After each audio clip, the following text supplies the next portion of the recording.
So right now in 2025, we're seeing this massive collision between two of the most powerful technologies out there, artificial intelligence and blockchain. And believe me, this isn't just some passing trend. It's creating one of the biggest and frankly, most important challenges in the entire tech world. To really get why this is such a big deal, just ask yourself this question. What if an AI agent could actually manage its own money? Execute trades, sign contracts, all of it, completely on its own, with no human needing to press a button. Well, guess what? That's not sci-fi anymore. It's literally happening as we speak.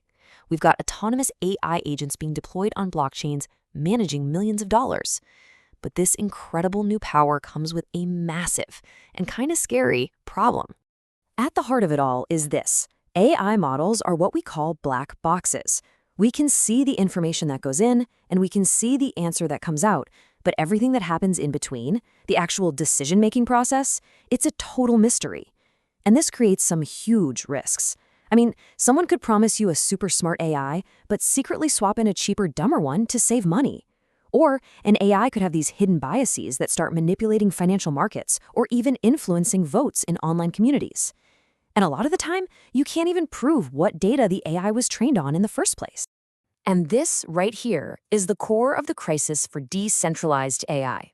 We need to be able to trust these AI agents, but their very design makes them totally untrustworthy in a world like blockchain, which is built on proof. Just look at this comparison. They're basically polar opposites. Blockchains are built from the ground up to be transparent. They're kind of slow and redundant on purpose, and they're deterministic, which means every computer in the network has to get the exact same answer. But AI models, they're the complete opposite. They're opaque, incredibly fast, and probabilistic. They give you their best guess, not a guaranteed certainty. It's like trying to mix oil and water. They just don't work together. So here's the bottom line.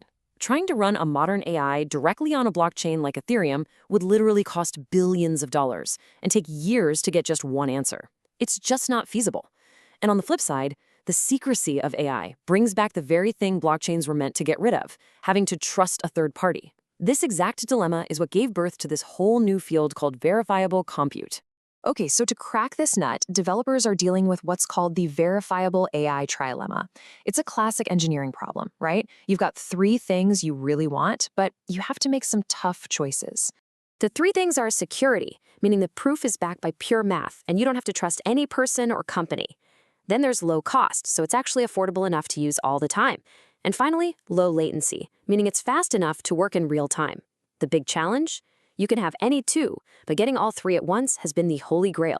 So this trilemma has sparked this race to find a solution, and three different approaches have emerged. To make it simple, let's think of them as three different experts, all trying to solve the same puzzle: a cryptographer, an economist, and an engineer. First up, we've got ZKML. This is the cryptographer's solution. It uses some seriously complex math to generate something called a zero-knowledge proof. Think of it like a magical receipt that proves a calculation was done correctly without you ever having to show your work. Its security is based entirely on math, nothing else. Next, we have OpML, the economist's approach. This one is all about game theory and money. Basically, a provider posts their AI's result and puts up a big chunk of cash as a bond. The system then, optimistically, just assumes the answer is right. But, and here's the clever part, there's a window of time for anyone to challenge it. If you spot a mistake, you can prove it, and you get to take the provider's bond. It's security through financial incentives. And finally, there's the engineer's solution. TEEs, or Trusted Execution Environments. This is the pragmatic, nuts and bolts approach. It uses these special, locked-down computer chips, sometimes called secure enclaves, that create a protected, tamper-proof vault right on the hardware. Here, the security comes from trusting that the chip manufacturer built it correctly and nobody's messed with it.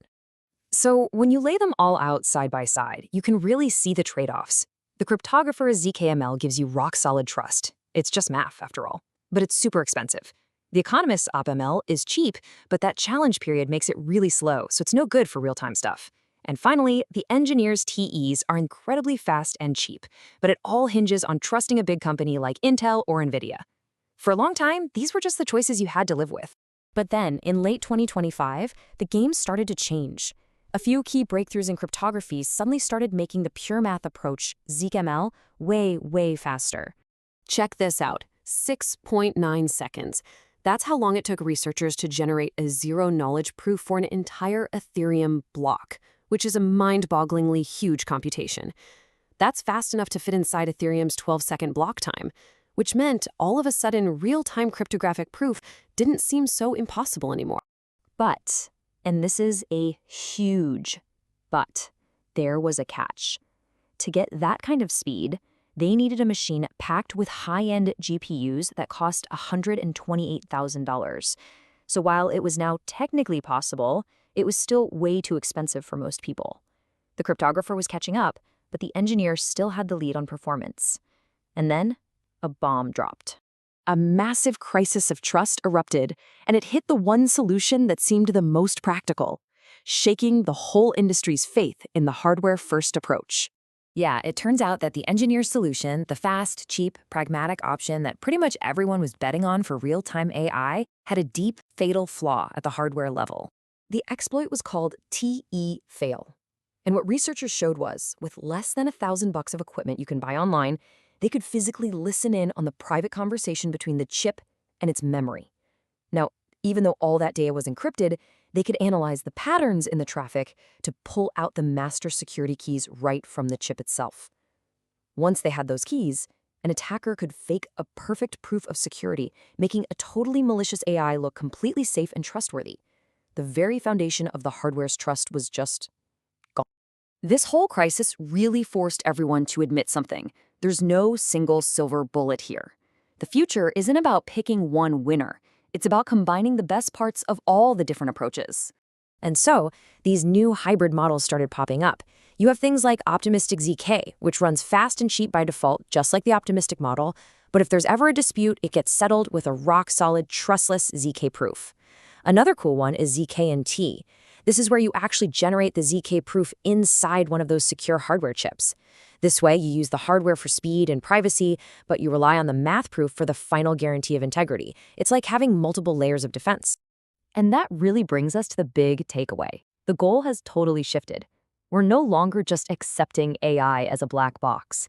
Instead, the whole industry is trying to build a glass box, a new world where AI isn't just powerful and autonomous, but also completely transparent and, most importantly, provable. So, I'll leave you with this to think about.